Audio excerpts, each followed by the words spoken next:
വീണ്ടും ബി.ജെ.പിയെ ഞെട്ടിച്ചിരിക്കുകയാണ് അഖിലേഷും രാഹുലും. എന്തു ചെയ്യണമെന്നറിയാതെ യോഗിയും ബി.ജെ.പിയും തലപുകയ്ക്കുകയാണ് യു.പിയിൽ.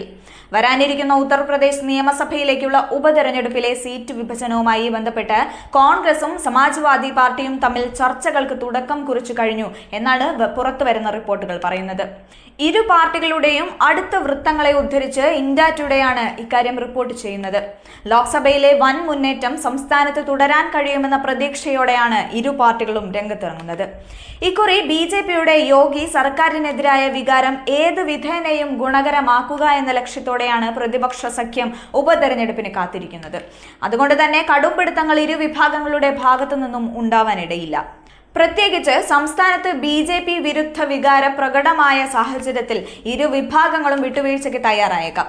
യു.പി നിയമസഭാ ഉപതെരഞ്ഞെടുപ്പ് മാത്രമാവില്ല സഖ്യത്തിന്റെ ചർച്ചകളിൽ ഇടം പിടിച്ചതെന്ന് ഏറെക്കുറെ ഉറപ്പായി കഴിഞ്ഞു. കുറച്ചുകൂടി വിശാലമായി തെരഞ്ഞെടുപ്പിനെ നോക്കിക്കാണാനാവും ഇരു പാർട്ടികളുടെയും ശ്രമം. പ്രധാനമായും ഇക്കാര്യത്തിൽ ഒരു കൊടുക്കൽ വാങ്ങൽ നയം തന്നെയാവും ഇവർ വെച്ചു പുലർത്തുക എന്നാണ് വിവിധ കേന്ദ്രങ്ങൾ നൽകുന്ന വിവരം. മഹാരാഷ്ട്ര, ഹരിയാന സംസ്ഥാനങ്ങളിലെ നിയമസഭാ തിരഞ്ഞെടുപ്പ് സാധ്യതകൾ കൂടി ഉൾപ്പെടുത്തിയാവും നയരൂപീകരണം നടത്തുക. എന്തെന്നാൽ അവിടെ കരുത്ത് തെളിയിക്കുക എന്നതും പ്രവർത്തനം വ്യാപിപ്പിക്കുക എന്നതും സമാജ്വാദി പാർട്ടിയുടെ പ്രഖ്യാപിത ലക്ഷ്യമാണ്. അതിനുവേണ്ടി യു.പിയിൽ 1-2 സീറ്റുകൾ വിട്ടുകൊടുക്കാൻ അവർ തയ്യാറാവുമെന്ന കാര്യത്തിൽ സംശയമില്ല.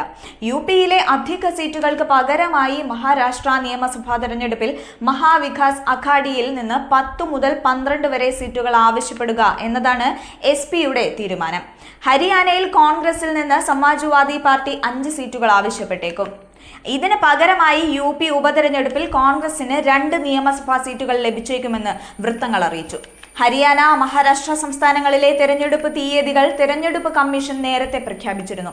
മഹാരാഷ്ട്രയിലും ഹരിയാനയിലും സമാജ്വാദി പാർട്ടിയുടെ സീറ്റ് വിഭജന ഫോർമുല കോൺഗ്രസ് അംഗീകരിച്ചാൽ ഗാസിയാബാദിലെ മജ്വ നിയമസഭാ സീറ്റും മിർസാപൂർ സീറ്റും കോൺഗ്രസിന് നൽകുന്ന കാര്യം അവർ പരിഗണിച്ചേക്കും എന്നാണ് സൂചന.